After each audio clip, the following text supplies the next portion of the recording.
The strange but true story featured on this podcast contains details some people may find distressing. Listener discretion is advised. I'm Chaya Samuel, and things are about to get weird. Hello my friends, welcome back to another edition of Things Are About to Get Weird. I am so happy you're here today. Now, on the podcast, as you'll know if you're a regular listener, I like to cover a wide range of topics, all things strange but true, whether they happened hundreds of years ago or a bit more recently. I feel that we've leaned heavily towards the more historical stories lately. So today I'm going to cover a case that took place very recently in relative terms. In fact, there are elements of it that are still ongoing. There are still occasional updates emerging. This is the story of the disappearance of Sherri Papini. And I'm not going to give any more of an intro than that. I'm just going to get straight into this saga. But not before I give a couple of warnings that there will be mentions of kidnapping and violence in this story. As always, I'll be as brief as possible with these details, but as you'll see, they are unavoidable to mention in this case. So let's start at the very beginning, back in late 2016. On the afternoon of the 2nd of November 2016, Keith Papini arrived home from work and immediately realised something wasn't quite right. The house he shared with his wife, then 34-year-old Sherri, and 2 young children in the town of Redding, Northern California, was eerily quiet and Sherri was nowhere to be seen. Keith thought that perhaps she had been delayed whilst picking up their children from daycare, which she usually did at around 4:45 p.m. after going out for a run along her regular jogging route near their home. But after finding out that their children hadn't yet been collected from their daycare centre and were still there waiting for their mother to arrive, Keith began to panic. Sherri was often described as a, quote, super mum who rarely ran late, and after not hearing from her since 10:47 a.m. that morning, this all seemed completely out of character for her. Thinking on his feet, Keith reached for his mobile phone and opened up the Find My iPhone app in an attempt to locate Sherri's device, which she always took with her when she went out to exercise. To his relief, his wife's phone pinged along her running route, although it appeared to be static. Nevertheless, grateful for a lead of any kind,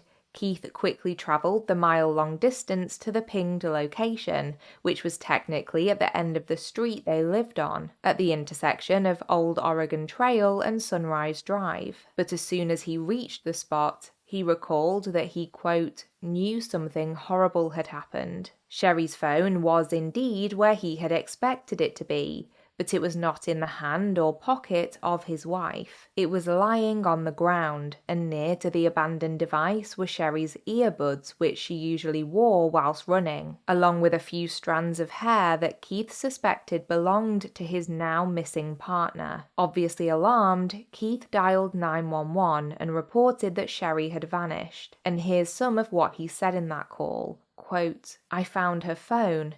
It's got like hair ripped out of it, like in the headphones. So I'm totally freaking out, thinking somebody like grabbed her. Later adding, we live down kind of a sketchy street, so I don't know if I'm allowed to knock on everybody's door, but I will if I'm allowed to do that. The 911 operator advised Keith to go and pick up the couple's children from daycare, and then return home in case Sherri turned up safe and sound, telling him that the police would be in touch with the family soon. Now, initially, police were reluctant to refer to Sherri as anything other than a missing person, although Keith and others close to the family were convinced that she had actually been abducted. Keith was so sure of this that he made an emotional plea to the Redding City Council during a public meeting, begging the police and officials for further support in finding his wife and in determining who had taken her. Word about the situation spread rapidly around the local area,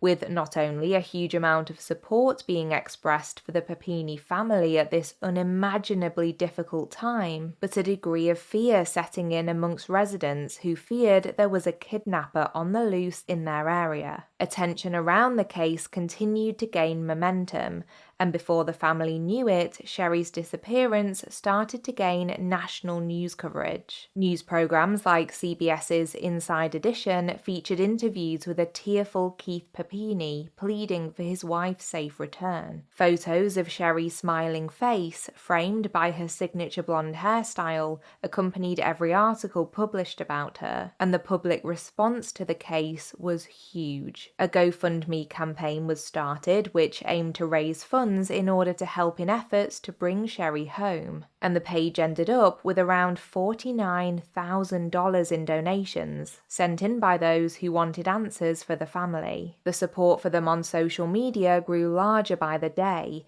and people were desperate to see Sherri reunited with her husband and children. To say that everyone was mystified is an understatement, but what no one could have predicted was just how weird things were about to get. In the early hours of Thanksgiving morning, which fell on the 24th of November in 2016, motorists driving down the rural County Road 17 near to California's Interstate 5 spotted a person at the roadside who looked incredibly distressed and disheveled. Drivers were so concerned that calls to the authorities were made, and at around 4:30 a.m., the California Highway Patrol headed out to check on the person's welfare. They found that it was a woman, and she had been able to use a bag in her possession to try and flag down a passing driver, who was clearly able to tell that she was in a very bad way. As the officers approached, they saw that the woman looked emaciated. Her very thin frame was laden with restraints, including a chain around her waist that had her left wrist tethered to it with a zip tie, plus bindings around her ankles and her right wrist too. It was obvious from looking at her that she had been badly beaten. In fact, it seemed as though she had suffered numerous attacks, as bruises on her body looked to be in various stages of healing, evident by their differences in colour and shade. She was dressed in a tracksuit, and although she looked like a totally different person than the smiling wife and mother of two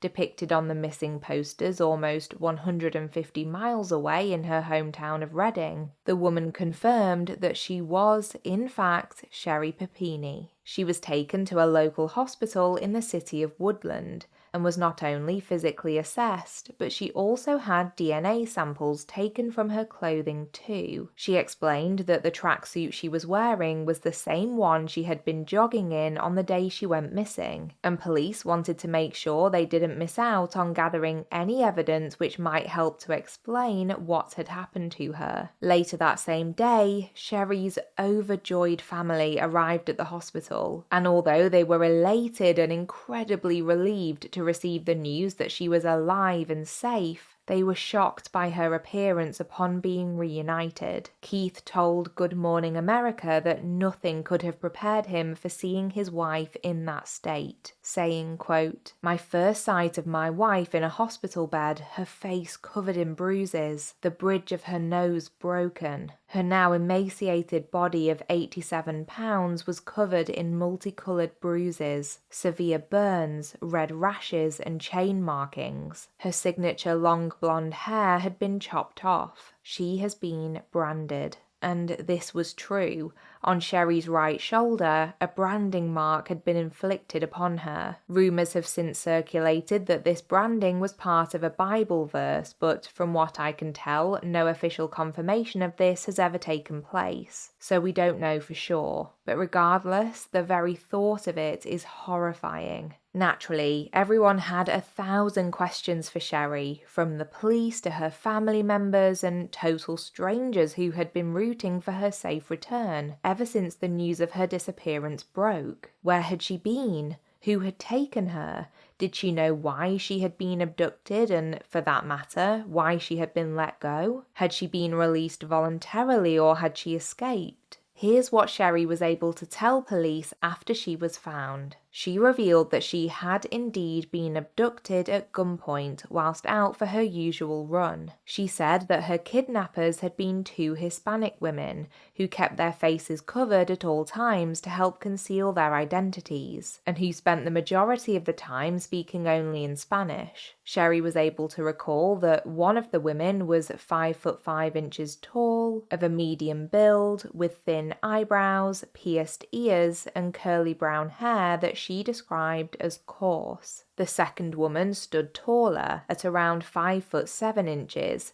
had thicker eyebrows with straight black hair that showed up a few greyer strands. The car that they had been driving, which Sherri had been forced to get into, was described as a dark-coloured SUV with a large rear side window. She said that her abductors had taken her to an unknown location and kept her chained up in a closet, routinely beating her, and inflicted the branding on her shoulder with some kind of heated tool. When they had decided it was time to let her go, Sherri said that they had driven her to the rural road near Interstate 5 and had thrown her from the vehicle with a bag over her head. It was only a short while later that she was spotted and picked up by police. Shasta County Sheriff Tom Basenko spoke briefly to the media about the interviews done with Sherri after her ordeal, telling NBC the interviews were very intense for both the investigators and for Sherri, with her having to relive this traumatic event. She was cooperative and courageous during the interviews. He continued, "We still do not have a motive as to the reason why Mrs. Papini was taken. We do not know if she was a specific target or if this was a random abduction." Now, between this time of November 2016 and October of the following year, 2017, so almost a full 12 months, things seemed to kind of simmer along with the investigation, with no further major official developments. But under the surface, plenty was bubbling away. The police and the FBI were hard at work combing through hundreds of tips, trying to hone in on any potential suspects and examining all kinds of data to try and crack the case. Everyone was baffled, the police and public alike. So much about the incident seemed exceedingly strange. And whilst Sherri's family were just happy to have her home, questions continued to be raised about exactly what had happened during the 22 days she was missing. And here's the thing, I was one of the people following along with this case at the time. I was watching a lot of true crime YouTube channels based in the US back then, and my algorithm would often recommend news clips about certain stories. And I remember stumbling across Sherri's case and thinking, gosh, I wonder what on earth happened. This is so weird. It wouldn't be until several years later that I'd hear about the case again, and I could never have predicted that when I did, it would be for one of the most bizarre reasons imaginable. But we're not quite there yet, so let me tell you more about what happened in October of 2017. As I say, the authorities had been hard at work trying to identify the two alleged perpetrators, and the FBI had even offered up a reward of $10,000 for any information which led to them being named. But it took law enforcement almost a year to release composite sketches of the two women, based on Sherri's descriptions of them, which were admittedly lacking in detail as she struggled to remember much at all about her kidnappers. The women were depicted wearing face coverings which obscured the lower halves of their faces, and many questioned why it had taken police so long to release the sketches. Around the same time that these images were made public, some other key information was also released, including the 911 call Keith Papini made after Sherri first vanished, and some further details about the DNA testing that had been done after she was found. As I mentioned, Sherri's clothing was tested on the 24th of November 2016, and what was uncovered was pretty perplexing. DNA belonging to two people was detected on her underwear and tracksuit bottoms. One set was from a female and belonged to her, and the other was from an unknown male. As I said, whilst no formal breaks in the case had emerged during the year since Sherri had been returned to her family, there had certainly been some interesting murmurings. Right up until the moment she was found, the public had been unwavering in their support for the Papinis. In fact, before the news got out on the day Sherri turned up near Interstate 5, a release of yellow balloons had taken place back in Reading, organised by locals in a show of their continued dedication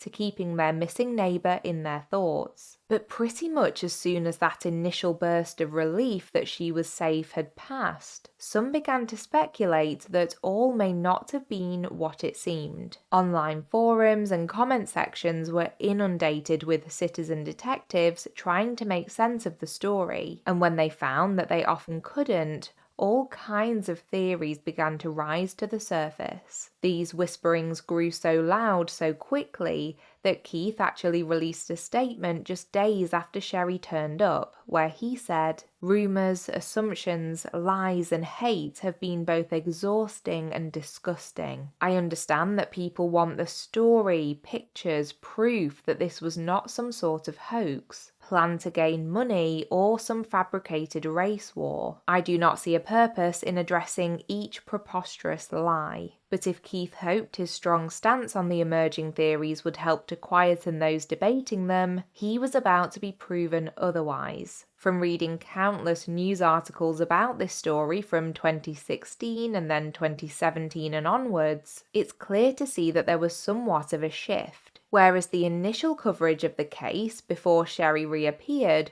was very compassionate towards her, almost immediately after she was found, news pieces started to include references to the rumours that either Sherri wasn't telling the whole story, or that the entire ordeal had been some kind of ruse. When it came to some of the theories Keith had alluded to in his statement, it was understandable that people might query some of these points. The plan to gain money he referenced most likely referred in part to the GoFundMe page, which had obviously received a significant amount of money in donations. And when it came to the race war claim, the fact that Sherri had accused 2 Hispanic women of being her abductors felt painful to some in the Latino community, who felt looked at with increased suspicion at an already very difficult time for them in the US, given the incredibly harmful and derogatory comments that had been made by then presidential candidate Donald Trump in 2015. Between 2017 and 2020,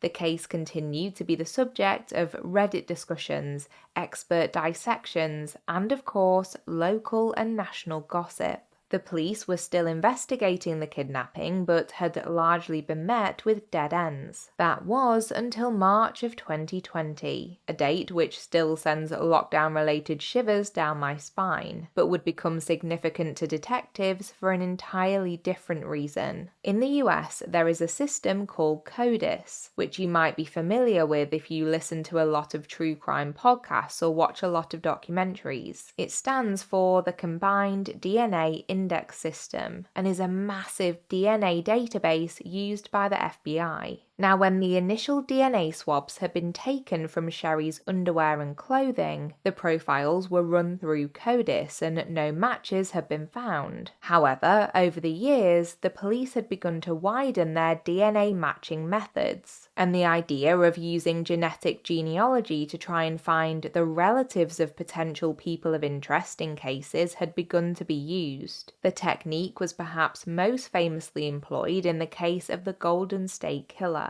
helping to identify the serial murderer decades after many of his crimes. And in late 2019, investigators working on the Papini case decided to try their luck with it too. In March of the following year, the authorities received some startling news that had potentially huge ramifications. The male DNA found on Sherri's clothing had showed up as a familial match to someone very interesting indeed, a man who police believed to be her ex-boyfriend. Now, although this man's name is out there, I'm not going to use it in this episode today. I'm just going to refer to him as her ex, and I will explain why later on. In a case that was already full of unanswered questions and mysterious details, investigators realized this information had just opened up a million more. But first, they had to be sure that the DNA definitely did match her ex, and rule out any remote chance that through some bizarre coincidence, it belonged to another of his relatives who would also have been a familial match to the sample. Police covertly waited outside his home before seizing their opportunity to intercept a bag of rubbish that he had left at the curbside. From the bag, they retrieved an empty bottle of green tea and tested it for the ex-boyfriend's DNA. After gathering what they needed, they were able to compare the sample with that found on Sherri's underwear and clothing and determined that it was indeed a match. Police were now eager to interview the ex to hear his explanation as to how his DNA had ended up on Sherri's garments after her ordeal. I can only imagine the lines of inquiry that must have been racing through their minds. Had he been the real kidnapper? If so, why hadn't Sherri identified him as such? Was it out of fear that he might strike again and hurt her further? But when they were able to speak with him, his side of the story began to turn the entire case on its head. During questioning, the ex admitted that he had helped Sherri Papini to, quote, run away, and completely denied that he had kidnapped her or held her against her will in any way. When pressed about why he didn't contact police after news of the hunt for his ex-girlfriend made the national news, he said that he thought to himself, I'm not going to make any calls because it's like I'm turning myself in for nothing. The authorities were now faced with a difficult situation. They had been left with no choice but to re-interview Sherri and essentially accuse the beloved figure who had captured the hearts of thousands of well-wishers of faking her own abduction. In August of 2020, Sherri was interviewed by investigators who made it clear to her that it was a serious offense to lie to federal officers. When confronted with their new theory and the information the ex-boyfriend had given them, Sherri flat out denied his claims, saying that she had not spoken to him in years and that he had nothing to do with her kidnapping. She maintained that she had been abducted and tortured, and added that there was an unnamed woman out there who was controlling Sherri's contact with her own children, possibly hinting that she was still being threatened by her captors from afar. But the authorities were incredibly skeptical. They told Sherri that they had spoken to family members of people who confirmed that she had been at her ex's home during the time that she was allegedly missing, but she was steadfast in her denial of this. Sherri stuck to her initial story, insisting that she was the victim of a terrible crime, and she continued to do so for the next couple of years, until the day that a twist in this case occurred that sent shockwaves through the US and beyond, leaving those who had followed the case, myself included, speechless. On the 3rd of March 2022, Sherri Papini was arrested and charged with making false statements to a federal officer and engaging with mail fraud. Then, within weeks of her arrest, Sherri realized that the jig was well and truly up, and she admitted that the whole ordeal had been a hoax. When I tell you that my jaw dropped when I heard about these developments, it is no joke. I remember that I was doing some housework one day, cleaning the shower, when the podcast I was listening to gave an update on the case, and it floored me. The case had fallen out of my newsfeed and algorithm over the previous few years, and the last I knew of it, it was just this huge mystery. Then, all of a sudden, Sherri's there pleading guilty in court.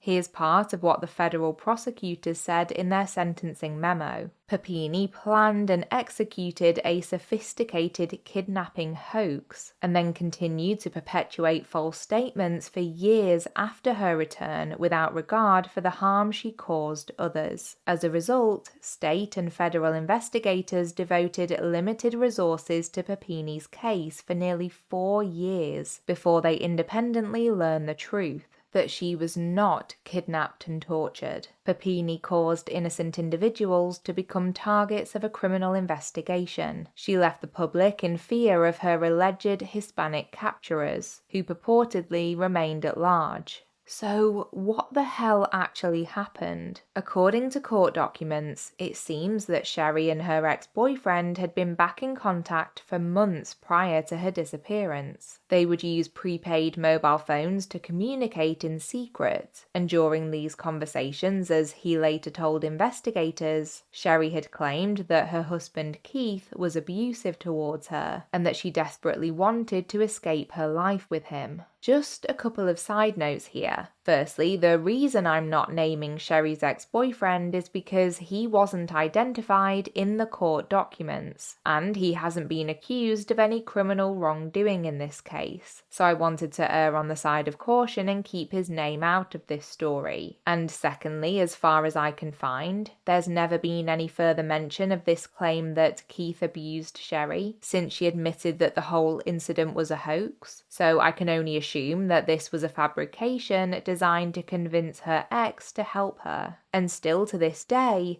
assumptions are still kind of a general theme within this case, because Sherri has never offered any real explanations as to why she did what she did. Many have speculated that she simply wanted to run away from her life and responsibilities in Reading. Others have suggested that she was desperately in love with her ex and wanted to be with him specifically. Unless Sherri chooses to reveal the truth, this is one part of the story that will remain a mystery, but what we do know is how she came to have the terrible injuries she claimed her fictional captors inflicted upon her. As explained in one court document, ex-boyfriend explained that Papini created the injuries while staying with him, including hitting herself to create bruises and burning herself on her arms. Ex-boyfriend said he helped her create some of the injuries, although he never laid his hands directly on her. For example, she told him, "Bank a puck off my leg," so he shot a puck off her leg lightly. It was also explained that Sherri had requested that her ex brand her right shoulder, and after she finally convinced him to do so with a makeshift tool, he revealed during his police interviews that she didn't seem to mind the pain. After the truth came to light, we also discovered that the mechanics of Sherri's vanishing act had been quite straightforward. Her ex had picked her up in Reading, taken her to his home around 600 miles away, then dropped her off near Interstate 5 when she asked him to. Now, although after pleading guilty, Sherri could have been looking at up to 25 years in prison for the two charges of making false statements to the FBI and of mail fraud, it was eventually determined that she would serve just 18 months, with a fine of over $300,000, which would cover all of the resources used in the search for her back in 2016. In court, Sherri made a statement in which she admitted that she was deeply ashamed of what she had done, saying she was, quote, "Sorry for the pain I've caused my family, my friends, all the good people who needlessly suffered. I will work for the rest of my life to make amends for what I have done." But it seemed that one relationship was beyond the reach of these amends. Shortly after she confessed to the hoax, Keith filed for divorce and petitioned for full custody of their two children. Believe me when I say that if you chose to, you could spend hours falling down rabbit hole after rabbit hole when it comes to this case. There are literally thousands of articles, Reddit posts, YouTube videos, and of course podcast episodes dedicated to dissecting every detail of this situation. Naturally, many of them are highly speculative, and as you know, I like to try and stick to the facts as much as possible here on the show. But there are endless discussions still going on out there when it comes to the Sherri Papini story. One widely debated issue concerns the money aspect of this case. According to news publications, including the LA Times, Keith reportedly used a significant portion of the almost $50,000 raised via the GoFundMe page to pay off personal credit card debt, and Sherri pocketed around $30,000 from a state victims compensation fund, which she used for medical bills including therapy, but also for purchases like new blinds for their home. It was $3,000 of this money that she sent through the post to her therapist that formed the mail fraud charge she was found guilty of. It's a really complicated legal situation, and I'm not an expert on US law, so I've done my best to decipher it. But I'm sure it would have all become much more complicated had Sherri not pleaded guilty and had there been a full trial. But this is how things played out in court. For clarity and obviously for legal reasons, it's important to note that neither Keith nor the ex-boyfriend have ever been charged with any crime relating to this case. And as for Sherri, she was released from prison in August of 2023, and stories about her continue to pop up regularly in the press. As I'm speaking now in May of 2024, these stories mostly revolve around a lack of progress when it comes to her restitution payment and continued issues relating to her divorce and custody arrangements. One of the key characteristics of this entire story is that despite Sherri's guilty plea, it's still such a conflicting and confusing case, and that is summed up well by the different statements made in court documents by both the prosecution and defense. Whilst Assistant US Attorney Veronica Allegra stated that the kidnapping hoax was deliberate, well-planned and sophisticated, Sherri's attorney, William Portanova, described her as having chameleonic personalities, adding that whilst her life was painful until she married and started her family, quote, yet after several years, she persuaded herself to flee the security of her family in pursuit of a nonsensical fantasy, ultimately resulting in this awful case. Well, that was a heavy one. This story continues to feel so strange to me. I think I'm still reeling from the twist in it even a couple of years later. It's just bizarre. Obviously, what Sherri did was incredibly wrong for multiple reasons, but I do hope that not only she, but those who were seriously affected by her crimes have received all the help they've needed in the aftermath of this situation. Is this a case you'd heard of before? Do let me know, and of course, feel free to share your thoughts on the story too. All of the details on how to do so are coming up shortly, right after a change of pace with this week's installment of our outro feature. Here's Weird Media.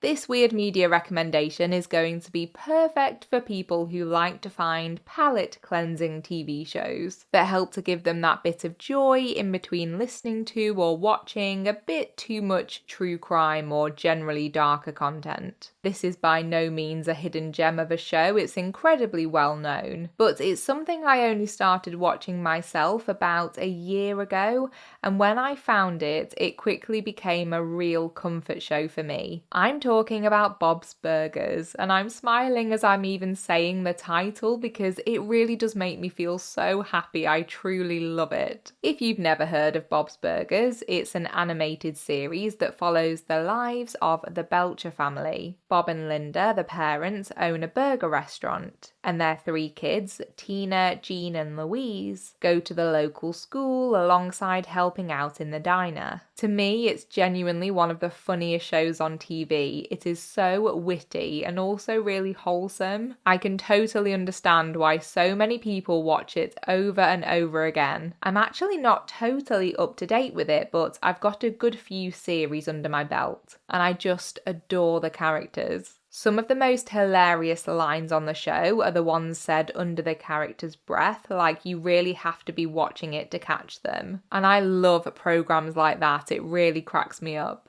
Tina is one of the best characters in anything ever, in my opinion, as is Teddy, one of the restaurant's regular customers, and I see some shocking similarities between myself and Linda. My husband and I often look at each other while we're watching the show and we're like, oh my god, that is exactly like me. I don't know if that's a good thing or a bad thing, but it's true, I can't help it. We watched the show on Disney Plus. I think it's probably available elsewhere too, but I thought after the heaviness of today's topic, this was the perfect time to recommend something as light-hearted and joyful as Bob's Burgers. And I'd love to know if any of you are as obsessed with it as I am. Okay, I have so many source shout outs to do, maybe the most I've ever had for an episode, as this case was so well documented in the media, so I'll be as quick as possible. We had that brilliant LA Times article by Nathan Solis from September 2022, a CNN article by Eric Levinson also from September 2022, two articles from The Independent, one by Graham Massey from April 22 and the next by Joanna Chisholm from September 22, two NBC News articles, the first by Phil Helsel from November 2017, and the next by Minnie von Burke from August 2023, several pieces from People magazine, one by Stephanie Petit from October 2017, another by Sandra Sobiraj Westfall and Christine Pelisek from September 2022, and one by Sean Newman from August 2023, a Sky News article from October 2017, an Inquisitor article by Jennifer Deutschman, first published in November 2016, a piece from The Reading Record by Michelle Chandler, and finally an Associated Press article from April 2022. To find us on social media, just look up at Things Get Weird podcast over on Instagram and Threads. On Facebook, you can find both our private discussion group and general page by searching for Things Are About to Get Weird. The Spotify Q&A function is an amazing way to share your thoughts. And if you've enjoyed this episode, a quick rating or review wherever you're listening is a brilliant free way to support the show. Finally, our email address is thingsgetweirdpodcast@gmail.com. Thank you so much for joining me today, and I'll chat to you again very soon in our next installment of Weird Fix. So until next time, take care of yourself and others and keep it weird, but the good kind of weird.